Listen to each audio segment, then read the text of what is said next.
Hi guys, welcome to my channel. Well, today's video will be about the sound on a Royal Enfield. I asked my friend to give his Royal Enfield to me, which he purchased almost at the same time when I purchased mine. Now, the sound of his Royal Enfield is slightly different than mine. I wanted to compare this, but it was pretty difficult to identify that. So I am going to show you all the video. Leave the comments down and tell me if you can find the difference in the sound.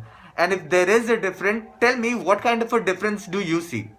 And the reason why there is a difference in the sound is because he is using a rubber on the exhaust, which is also called an exhaust rubber, whereas I don't use it. Now I have compared it in two videos. I have clubbed the video. You all see which one is making a better sound. Leave a comment and tell me whether I should put a rubber cap on the exhaust or not, and whether I should consider changing the silencer to a one which is giving more bass sound, because this is something I really like about Royal Enfield. So now is the time. Watch the video. If you like the video, do click like. If you want, you can subscribe to my channel. There are a lot more videos coming up. Enjoy the video.